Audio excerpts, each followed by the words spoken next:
नमस्कार, बहुत स्वागत है आपका। टीवी 100 देख रहे हैं आप। आपके साथ मैं हूं स्वीति दीक्षित और सियासत के स्क्रिप्ट ऑन। आज चर्चा उस आंदोलन की जिसने दिल्ली के जंतर मंतर को सिर्फ विरोध का मंच नहीं बल्कि देश की सियासत का नया केंद्र बना दिया है। शुरुआत छात्रों की मांगों से हुई। शिक्षा व्यवस्था, परीक्षा प्रक्रिया, पारदर्शिता और जवाबदेही जैसे मुद्दों पर हजारों युवा सड़कों पर उतरे। लेकिन जैसे जैसे आंदोलन लंबा खींचता गया, उसके मंच पर सामाजिक कार्यकर्ताओं की मौजूदगी बढ़ी। विपक्षी दलों के नेताओं ने पहुंचकर समर्थन दिया और सत्ता पक्ष ने आरोप लगाया कि छात्रों के आंदोलन की आड़ में राजनीतिक एजेंडा चलाया जा रहा है। बीजेपी का कहना है कि विपक्ष युवाओं के मुद्दों का इस्तेमाल कर सरकार को घेरने की कोशिश कर रहा है।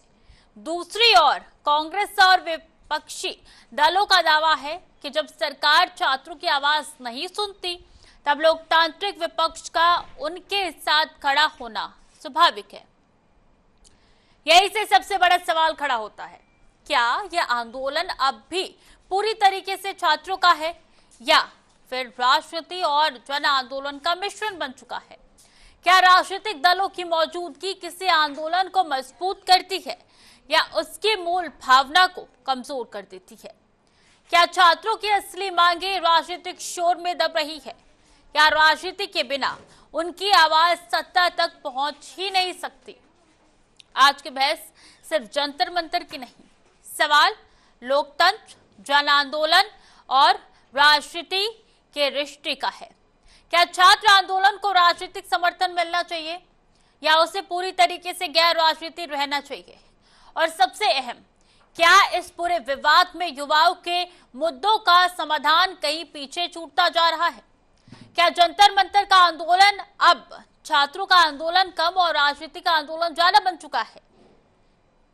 क्या विपक्ष छात्रों की आवाज बुलंद कर रहा है या युवाओं के मुद्दों पर अपनी राजनीति चमका रहा है? क्या सत्ता पक्ष का यह आरोप सही है कि आंदोलन की आड़ में सरकार को अस्थिर करने की कोशिश हो रही है? क्या किसी छात्र आंदोलन में राजनीतिक दलों और सामाजिक कार्यकर्ताओं की मौजूदगी लोकतंत्र की ताकत है या आंदोलन की निष्पक्षता पर सवाल खड़े करती है? क्या लंबे समय तक आंदोलन चलने की वजह सरकार की चुप्पी है या फिर आंदोलन को जानबूझकर राजनीतिक दिशा दी जा रही है?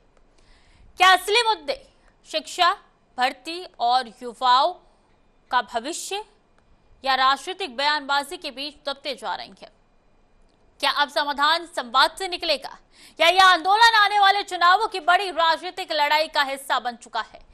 बहस में तमाम पक्ष सामने आए, लेकिन सबसे बड़ा सच यही है कि किसी भी लोकतंत्र में छात्रों की आवाज को गंभीरता से सुनना सरकार की जिम्मेदारी होती है और विपक्ष का समर्थन करना उसका राजनीतिक अधिकार। वह यह भी उतना ही जरूरी है कि किसी भी जन आंदोलन को मूल उद्देश्य और उसकी वास्तविक मांगे राजनीतिक टकराव के बीच कहीं खो ना जाए। आखिरकार सवाल किसी एक दल की जीत या हार का नहीं है, बल्कि उन युवाओं के भविष्य का है जो अपने अधिकारों और उम्मीदों के साथ सड़कों पर खड़े हैं। अब नजर इस बात पर होगी कि क्या समाधान बातचीत और ठोस फैसलों से निकलेगा या जंतर मंतर की ये लड़ाई आने वाले समय में और बड़ा राजनीतिक मुद्दा बन जाएगी। तो इसी पे चर्चा करेंगे। तमाम मेहमान हमारे साथ जुड़ चुके हैं। आलोक वस्त बीजेपी प्रवक्ता है, बहुत स्वागत है सर आपका टीवी 100 पे। राजेश शुक्ला राजनीतिक विश्लेषक है और थोड़ी देर में वरुण मिश्रा भी हमारे साथ कांग्रेस के नेता जुड़ेंगे। सबसे पहले आलोक जी, आप ही से शुरुआत करना चाहूंगी। कई मांगे मान ली गई है, कई मांगे अभी अधूरी है जिनको लेकर ये आंदोलन चल रहा है। सड़क पर अभी भी छात्र बने हुए हैं। कितनी बातचीत की संभावना जो है सरकार की तरफ से अब दिखाई जा रही है? आलोक जी, आवाज मिल पा रही है आलोक जी आपको?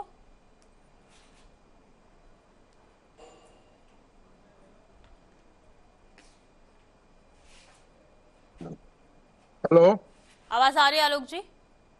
हाँ, आपने मेरे से प्रश्न किया है? जी जी। हाँ, जरा एक बार प्रश्न रिपीट कर दीजिए, थोड़ी आवाज कम आ रही थी। कुछ मांगे मान ली गई है, कुछ मांगे अभी अधूरी है। कितनी पेशकश सरकार की तरफ से अब आगे और की जाएगी और क्या क्या महत्वपूर्ण कदम उठाए जाएंगे? छात्रों को मनाने के लिए? देखिए पीटी जी, देर से ही सही, लेकिन अब सरकार सजग हो गई है। प्राइम मिनिस्टर तक इसमें अब पार्टिसिपेट कर रहे हैं। रात को 1 बजे उन्होंने छात्रों के नाम संदेश दिया, तो इससे ये पता लग रहा है कि अब उनको भी बेचैनी इस मामले में बढ़ गई है और ये अच्छा कदम है। आज सोनम वांगचुक जो एक राष्ट्र के बहुत बड़े धरोहर हैं, उन्होंने अपना अनशन समाप्त किया हमारे कुछ आश्वासनों के बाद। तो अब ऐसा लगता है कि माहौल धीरे धीरे सुधर जाएगा और जो डायलॉग्स होंगी उसमें इसका कुछ रास्ता निकल के आ जाएगा। जिस तरीके से अभिजीत दीपके अभी भी अड़े हुए हैं, उनको वो हठधर्मिता छोड़नी पड़ेगी और हमको भी उनकी कुछ मांगे माननी पड़ेगी, तभी जाके इसका कोई, क्योंकि देखिए अगर सही माने में पूछें तो डैमेज हैज बीन डन। अब पूरे भारत में इसकी लपटें पहुंच चुकी हैं, जगह जगह इस बात को लेकर आंदोलन हो रहे हैं। तो स्टूडेंट्स का ये बहुत बड़ा मूवमेंट बन चुका है। अब हम चाहते हैं कि सरकार अति शीघ्र वार्ता करके इसका सार्थक निर्णय करके और इस मामले को सदा के लिए दफनाने का काम करे। अभिजीत नहीं दीपके तो का ये तो हमारे साफ लिए तौर पे कहना बहुत है कि घातक जब होगा। तक इस्तीफा नहीं होगा धर्मेंद्र प्रधान का, हम यहाँ से उठेंगे ही नहीं। छोटी मोटी मांगे जो है वो सोनम वांगचुक की तरफ से भी थी, वो मान ली गई, इसलिए उन्होंने अनशन तोड़ दिया है। तो अभिजीत दीपके तो इसी बात पे अड़े हुए हैं, तो इसका कैसे समाधान होगा? देखिए स्वीटी जी, इस आंदोलन के सूत्रधार तो अभिजीत दीपके थे। सोनम वांगचुक तो एक सहयोगी के रूप में आए थे उनके पास और उन्होंने आमरण अनशन किया उनके मुद्दे पर। लेकिन असली हीरो या असली नेता या असली लीडर इस मूवमेंट के तो अभिजीत दीपके ही हैं। उनको मान लेना चाहिए कि अब सरकार ने इतने कारगर कदम उठाए हैं तो उनको इस तरीके से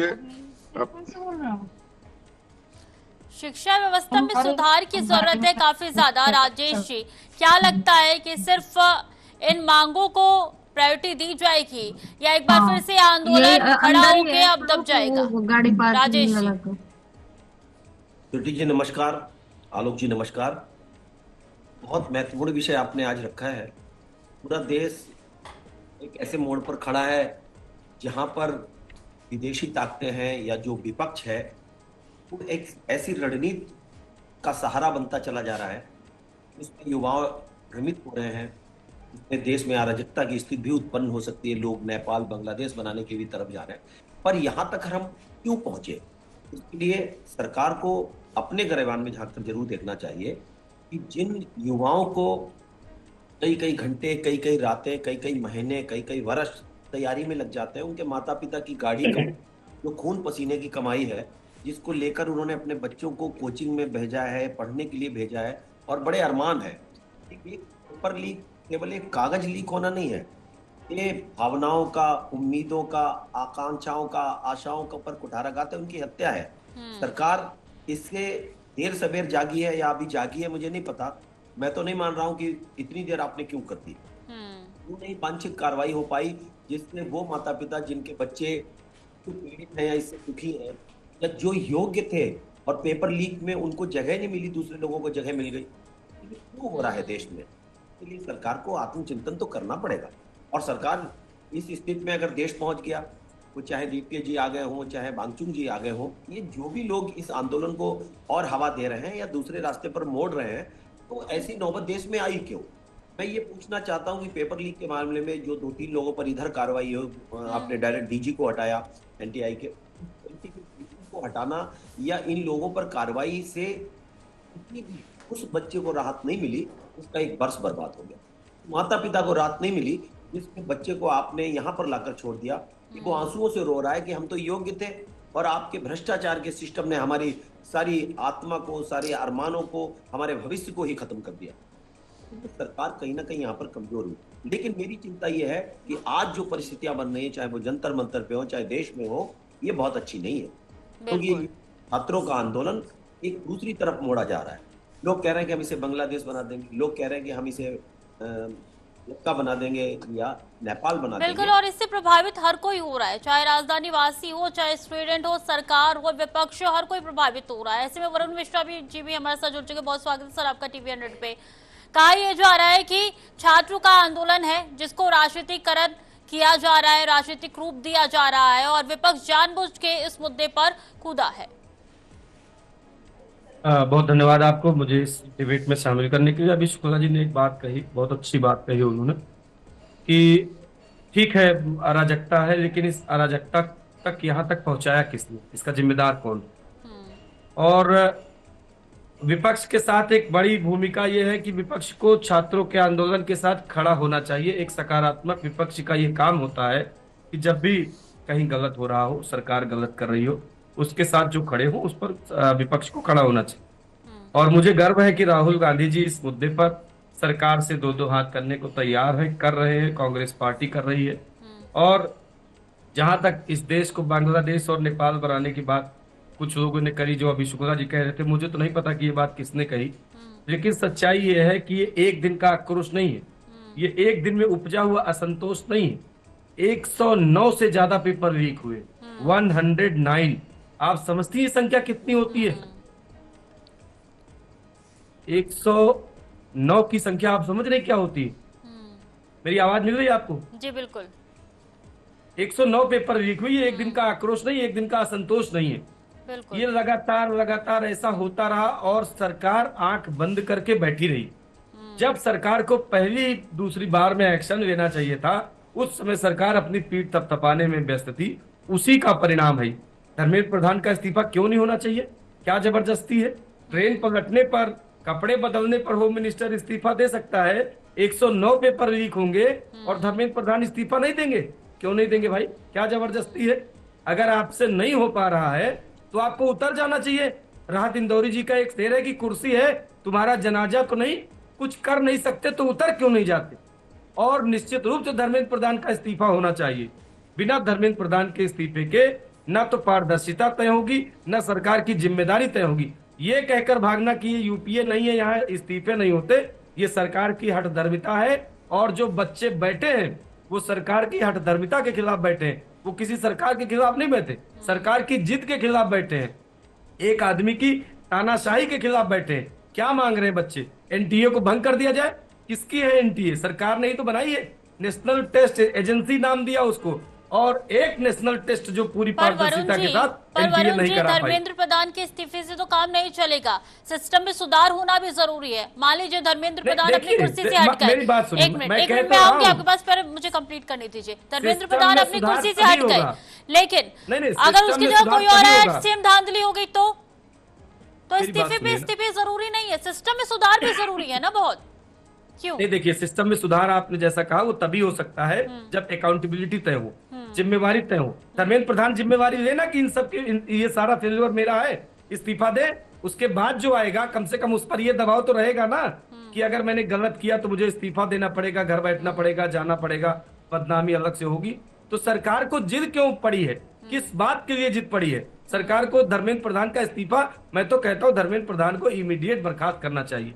धर्मेंद्र प्रधान का नैतिक कर्तव्य है कोई जिम्मेदारी से हट जाए तत्काल। जो आदमी 109 पेपर लीक करवाए और आज तक कोई कार्रवाई नहीं हुई, एनटीए को भंग नहीं किया आज तक, कौन है एनटीए? एनटीए सरकार के आसपास घिरे मंत्रियों का सिंडिकेट है जो मिलकर उन्होंने बनाया है। यही लोग तो पेपर लीक करवाते हैं, और जो पेपर लीक के जिम्मेदार है वो उनके कुर्सियों पर बैठे रहने तक न्याय नहीं हो सकता। आलोक जी, ये सड़क पे उतरे में बच्चे सिर्फ इसलिए कि एक इस्तीफा हो जाए, क्या दिक्कत है? और प्लस वरुण जी की बातों का जवाब दीजिएगा।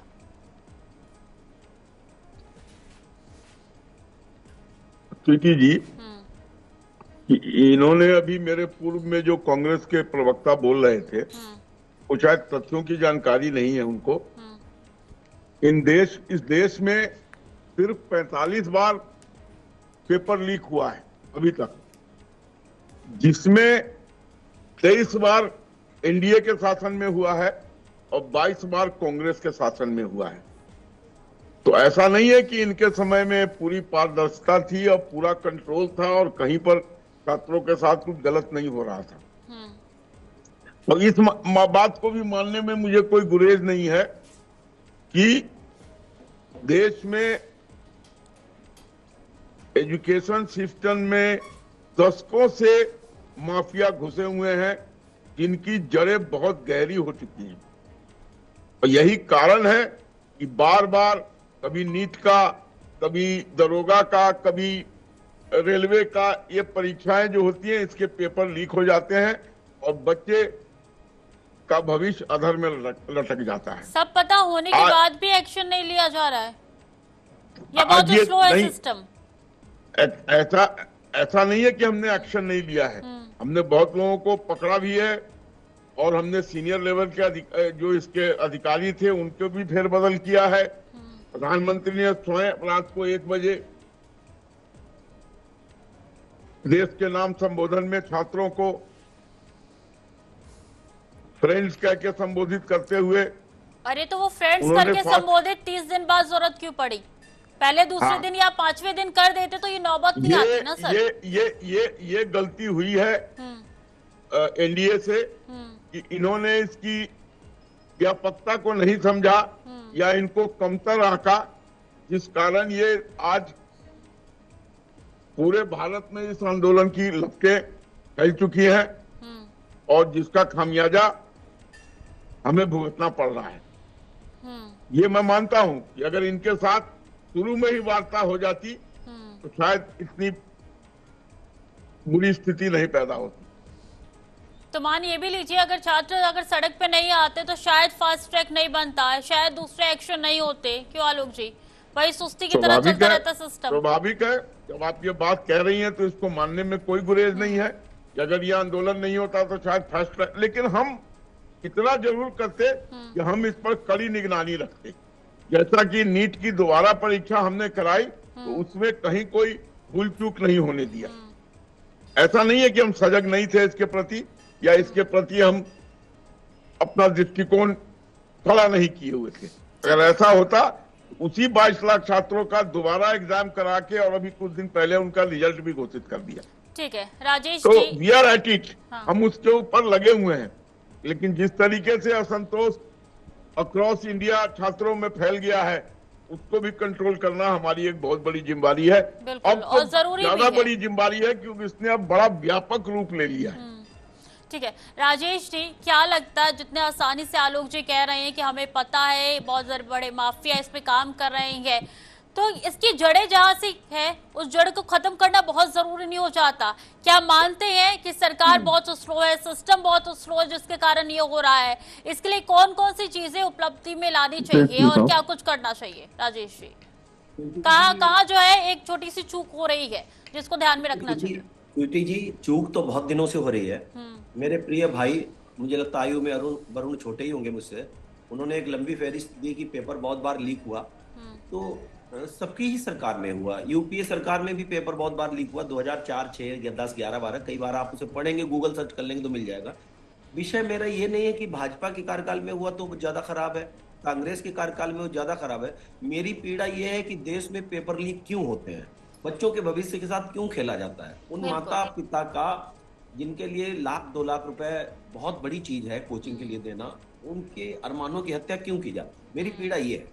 और आज तक कांग्रेस के शासनकाल में जो पेपर लीक हुए और जो उनकी सरकारों में प्रदेशों में लीक हुए, तो कौन सी बड़ी कार्रवाई उन्होंने ऐसी कर दी जो एक मिसाल बन जाती, जिससे पेपर माफिया जितने हैं या इससे लाभान्वित होने वाले लोग हैं वो उनकी रूहें कांप जाती।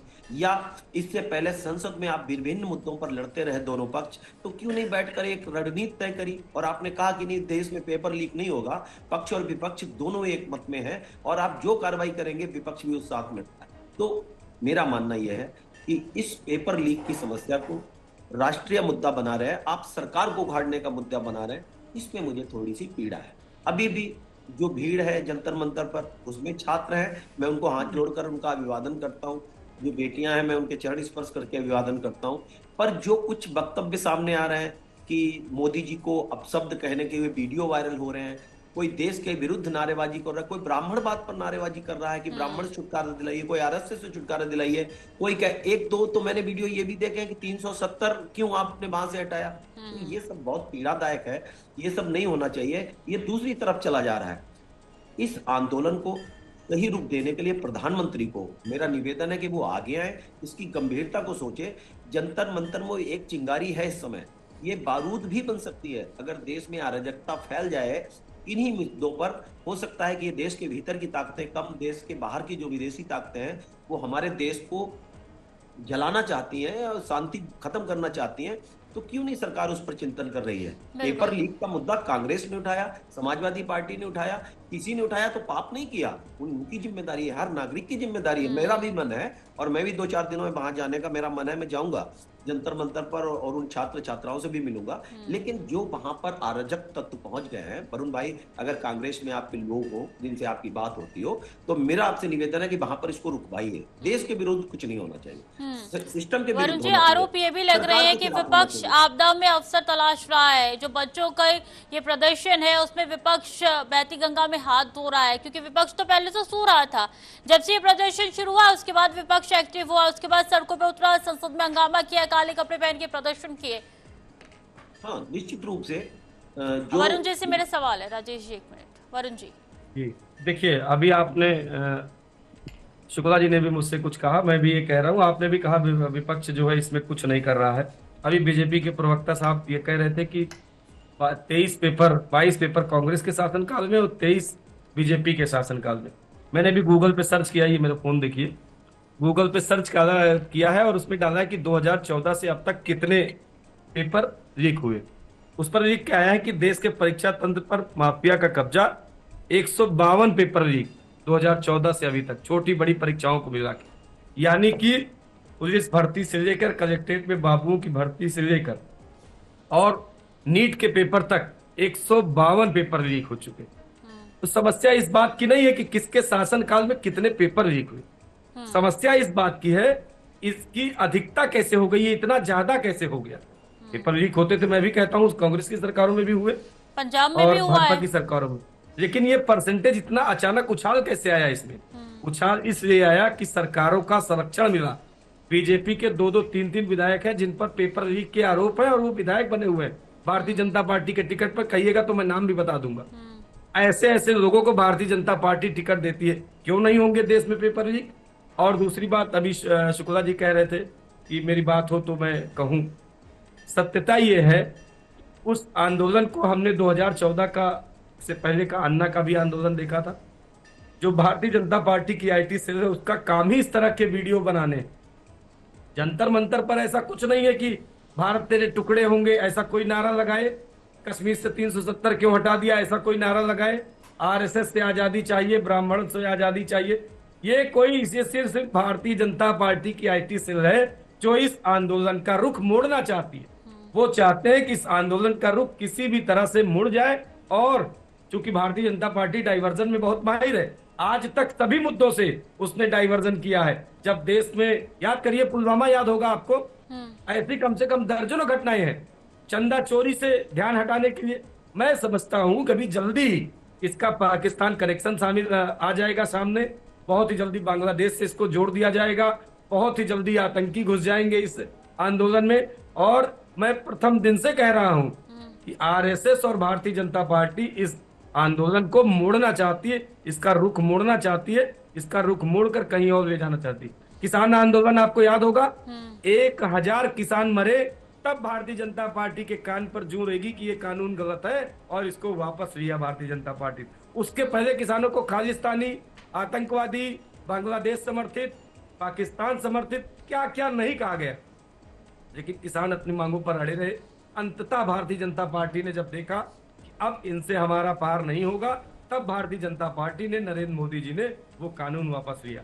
इसी तरह स्टूडेंट्स के आंदोलन को भारतीय जनता पार्टी डिरेल करना चाहती है, दूसरे रास्ते पर ले जाना चाहती है और देश को ये बताना चाहती है कि ये गलत हो रहा है। लेकिन वास्तविकता ये है कि जो परीक्षार्थी, मेरे घर में भी बच्चे हैं, एग्जाम के लिए बाहर तैयारी करने जाते हैं, कोटा में कोई पढ़ रहा है, कोई लखनऊ में पढ़ रहा है, जब वो परीक्षा की तैयारी करके जाते हैं, मेरे भतीजे ने नीट का पेपर दिया था, पहली बार में उसने 500 से ज्यादा क्वेश्चन सही किए थे, जब दोबारा हुआ तो उसका 400 से कुछ हो गया। जो तैयारी करके जाता है, जरूरी नहीं कि हर बार सारे क्वेश्चन उसकी समझ में ही आ जाए। तो भारतीय जनता पार्टी का ये जो रवैया है पेपर आउट कराने का, लीक कराने का, उससे छात्रों को मुक्ति चाहिए। ये आक्रोश मैंने पहले भी कहा था, अभी भी कह रहा हूँ, ये आक्रोश या संतोष एक दिन का नहीं है, भारतीय जनता पार्टी को इसको समझना होगा। धर्मेंद्र प्रधान को इस्तीफा दिलाना होगा या बर्खास्त करना होगा। इस बार नरेंद्र मोदी की जिद नहीं चलेगी। नौजवान सड़कों पर है, कोई राजनीतिक ठीक दल है सड़कों पर नहीं राजेश है, जी। नौजवान है इस देश का सड़कों पर। वो जवाब मांग रहा है सरकार से और सरकार को जवाबदेही तय करनी पड़ेगी। इस बार भाग नहीं पाएंगे। कांग्रेस का नाम देकर, समाजवादी पार्टी का नाम देकर इस बार भारतीय जनता पार्टी न बच पाएगी न भाग पाएगी। स्टूडेंट जवाब देकर रहे। ठीक है राजेश जी, जवाब दीजिए इसका। देखिए, मेरा तो कोई औचित्य नहीं कि मैं वरुण जी की बात का जवाब दूं, तो मुझे लगता है कि भाजपा प्रवक्ता चले गए। देखिए, धर्मेंद्र प्रधान जी का इस्तीफा कोई एक इसका हल नहीं है।